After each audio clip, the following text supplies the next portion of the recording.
함께 기도하겠습니다. 하나님, 저희들이 새벽에 깨워주심을 감사합니다. 너무 감사합니다. 주님 사랑합니다. 하나님, 우리의 소원에 또 우리의 기도의 제목은 예수님 닮기 원합니다.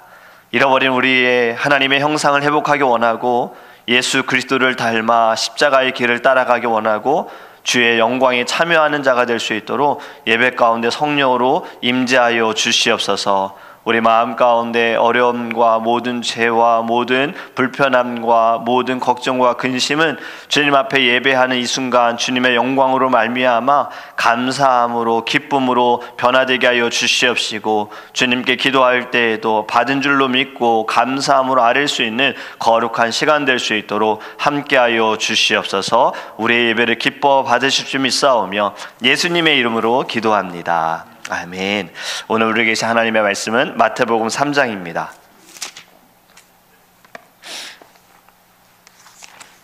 마태복음 3장 10절에서 12절 말씀입니다.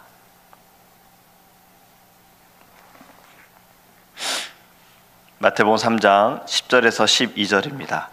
우리 함께 읽도록 하겠습니다. 이미 도끼가 나무 뿌리에 놓였으니 좋은 열매를 맺지 아니하는 나무마다 찍혀 불에 던져지리라. 나는 너희로 회개하게 하기 위하여 물로 세례를 베풀거니와 내 뒤에 오시는 이는 나보다 능력이 많으시니 나는 그의 신을 들기도 감당하지 못하겠노라. 그는 성령과 불로 너희에게 세례를 베푸실 것이요 손에 키를 들고 자기의 타작 마당을 정하게 하사 알곡은 모아 곡간에 들이고 쭉정이는 꺼지지 않는 불에 태우시리라. 아멘. 할렐루야. 오늘의 말씀을 통해서 하나님께서 우리에게 믿음과 또 깨닫는 지혜를 주실 줄 믿습니다. 아멘. 오늘 말씀은요, 세례 요한에 대한 이야기가 나옵니다. 세례 요한이 하나님의 부르심을 받고 천국에 이제 복음을 전파하는 내용인데요. 어느 목사님, 찰스 맥코이라는 목사님이 계십니다. 이 목사님은 뉴욕 주 롱아일랜드 오이스터 베이 감리교회에서 심무하시는 목사님이신데요. 인도에서 선교사님이 오셔가지고 말씀을 전하시면서 설교 시간에 교인들에게 여러분들 가운데 하나님의 부름을 받고 선교사로 지망하기를 원하시는 분은 여러분들 한번 손을 들어보시기 바랍니다 라고 이야기를 했어요. 근데 아무도 답이 없는 거예요.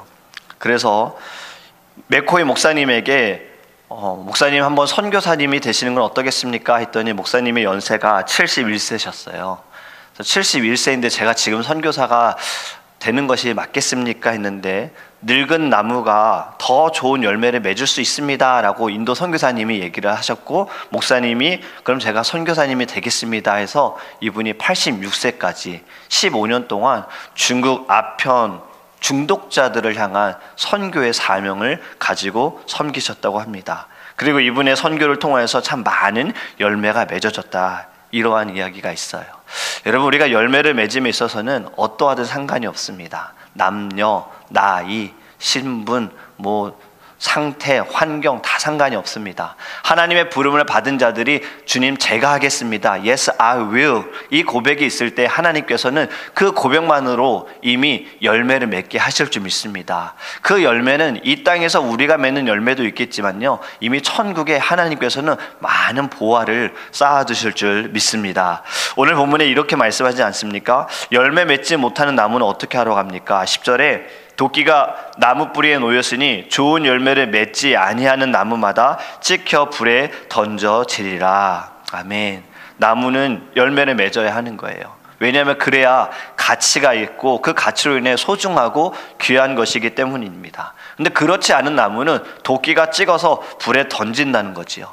이 말씀이 우리에게 주는 교훈은 우리가 나무로서 열매 맺는 나무가 되어라 라고 말씀하고 있는 겁니다.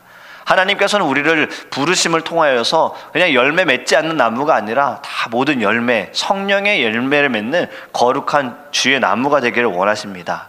여러분, 토기장이 아시잖아요. 그릇을 만들잖아요. 토기장이가 그릇을 만들 때 이 그릇을 만들고 나서 이 그릇은 너무 못생겼으니까 개밥그릇, 너는 너무 예쁘니까 너는 밥그릇, 너는 반찬그릇, 이렇게 정하는 토기장이 보신 적 있습니까?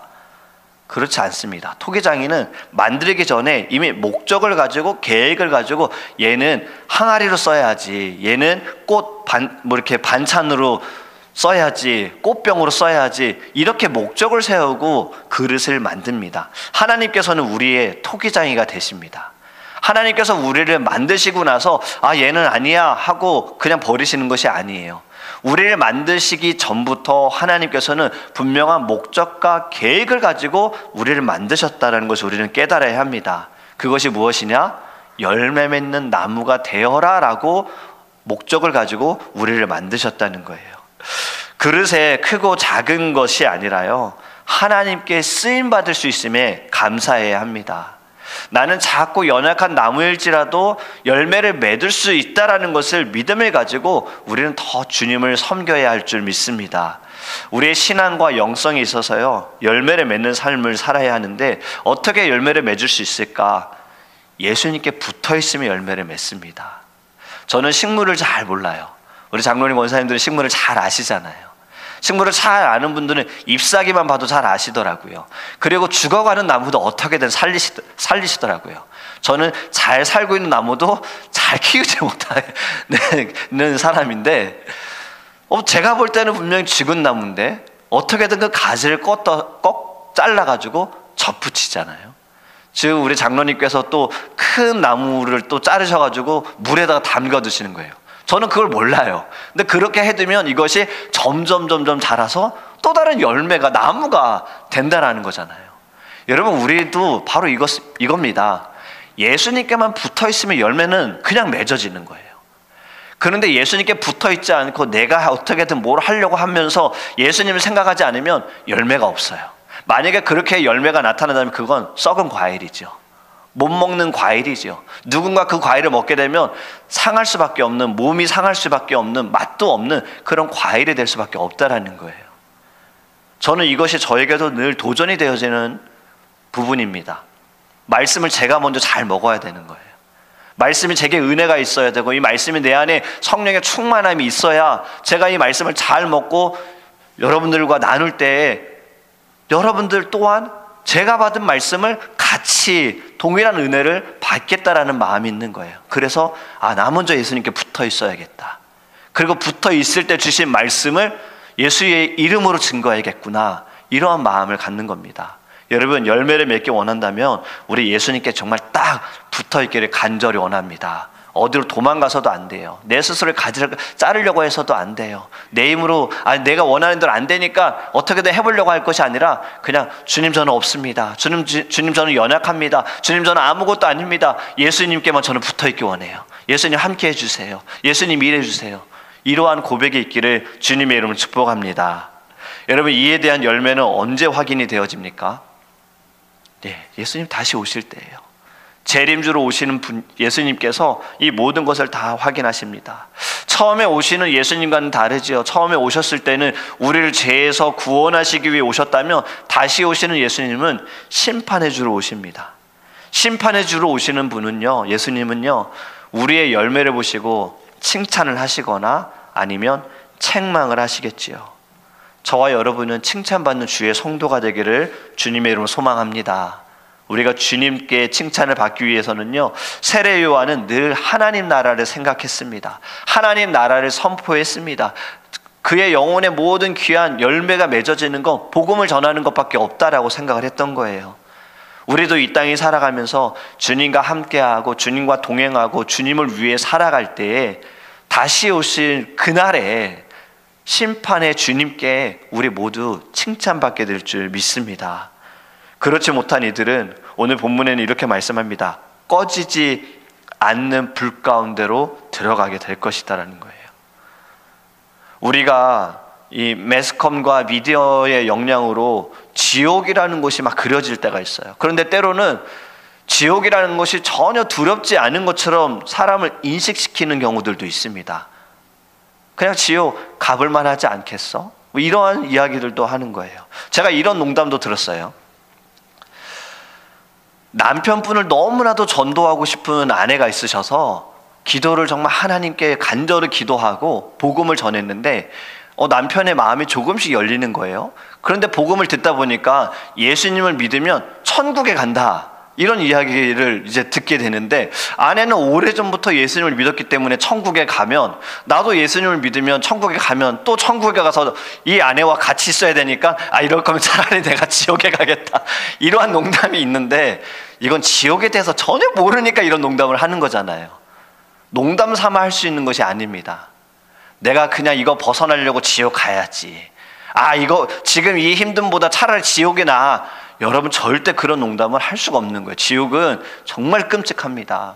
성경에서 이야기하는 비유로 말씀하고 있는 거, 꺼지지 않는 불구덩이, 그리고 기름에 튀기듯이 막 튀어지는 거, 거기에는 구덩이도 죽지 않고 구더기도 죽지 않고, 이러한 곳, 여러분 이것 하나의 말씀으로 나타나지만 정말 경험해 본 사람들은 그렇게 표현 못할 거예요. 거기는 어떤 곳이에 이런 말 못할걸요? 절대 갈 생각 하지 마세요라고 말할 거예요. 거기에 눈도 돌리지 마세요. 여러분, 지옥이라는 곳은 정말 끔찍한 곳인데요, 이 무서운 곳이 어떠한 자들이 간다고요? 열매 맺지 못하는 자들이, 쭉정이들이 가는 곳, 이곳에 버려진다라고 하는 겁니다. 여러분, 우리는요, 우리 안에 예수가 있음으로 인하여서 우리는 늘 천국의 소망을 두고 살아가는 저와 여러분이 되기를 간절히 원합니다. 여러분, 우리는 주의 은혜로 말미암아 주님을 알게 되었고요, 그리고 예수 그리스도로 말미암아 하나님의 자녀가 되는 권세를 받음과 동시에 우리는 또 천국의 시민권자가 되었습니다. 우리 모두는 주의 이름으로 세례를 받았지요. 세례 요한은 물로 세례를 베푸는 자였습니다. 하나님께 죄를 고백하는 것에 대해서 그는 늘 고백했습니다. 사도행전 2장에 보면요, 베드로의 설교를 들은 이들이 마음에 찔려서 어떻게 이야기합니까? 우리가 어찌해야 합니까? 가르쳐 주세요 할 때 베드로가 말하기를, 너희가 회개하여 각각 예수 그리스도의 이름으로 세례를 받고, 이렇게 말씀해요. 이 세례라는 것은 하나의 의식이 아닙니다.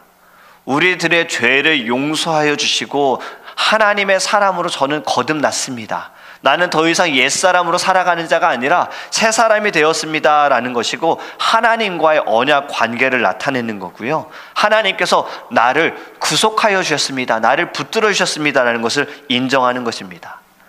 여러분, 우리는 이 세례를 받았을 때 그 감격을 회복해야 합니다. 내가 하나님 나라에 들어갈 수 있음과 나는 하나님의 자녀, 그리고 열매 맺기 위하여 쓰임받고 있음에 대해서 우리는 우리 안에 다시 한번 첫사랑과 처음 마음이 회복되기를 간절히 원합니다. 세례 요한의 고백 중에는 이러한 고백이 있습니다. 오늘 말씀의 11절에 보면, 내 뒤에 오시는 이는 나보다 능력이 많으시니 나는 그의 신을 들기도 감당하지 못하겠노라. 아멘.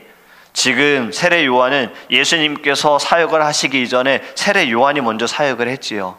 구약 말라기 이후에 400년 동안은 침묵기, 암흑기였습니다. 아무런 주의 종들도 없었고 선지자도 없었기에 성경이 기록되지도 않았던 거예요.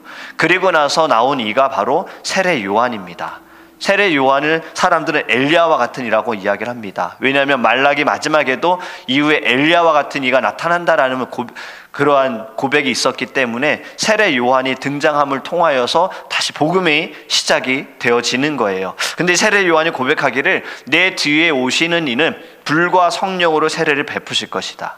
여러분, 우리가 정말 사모해야 할 것은 성령 세례를 사모해야 하고 불 세례를 사모해야 하는 것입니다.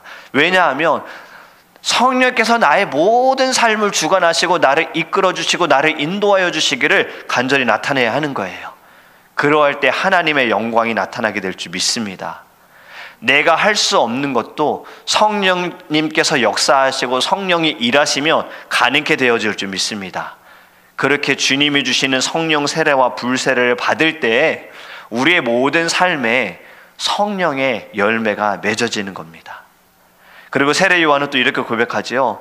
나는 예수님의 신발끈도 못 푼다고 말하고 있어요.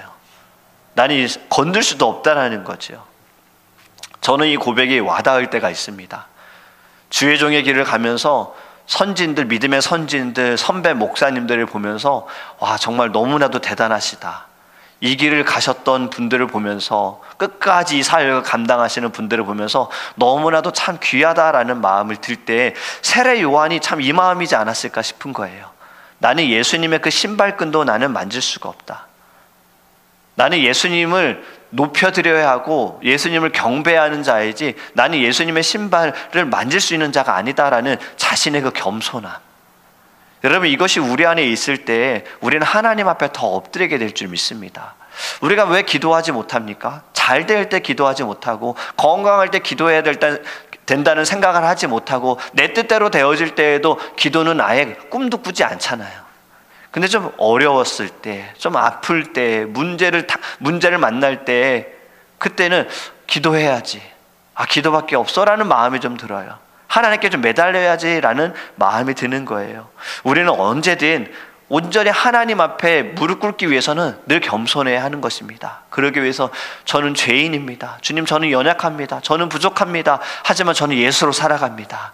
저는 예수님 때문에 기쁩니다. 모든 것이 다 우리 예수로 바뀌었으면 좋겠어요.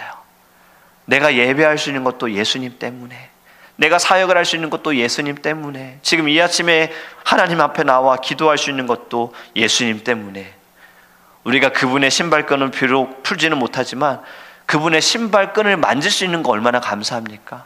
주의 옷자락을 만질 수 있는 거 얼마나 감사합니까? 지금 이 아침에 기도할 때에도 여러분 그 마음이지 않습니까? 정말 그분의 옷자락만 만질 수만 있다면 나는 나음을 입으리라는 이 간절함, 그 마음으로 우리 하나님께 기도하지 않습니까? 여러분, 그러할 때 우리 안에 사모함이 넘칠 때, 갈급함이 있을 때 열매 맺는 나무가 될 줄 믿습니다.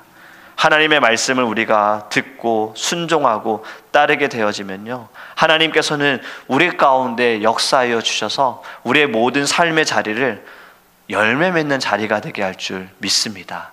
절대로 그 자리가 마른 땅이 되지는 않을 거예요. 빈자리가 되지 않을 거예요. 왜냐하면 저와 여러분들 안에 예수님이 너무나도 가득하기 때문이에요. 그 사랑이 너무나도 넘치기 때문이에요. 그런 열매는 어떻게 나타나게 됩니까? 어둠 가운데 살아가는 이들이 빛을 보지 않겠습니까? 아무것도 보이지 않는 이에게 희미한 그 빛이 보이지 않겠습니까?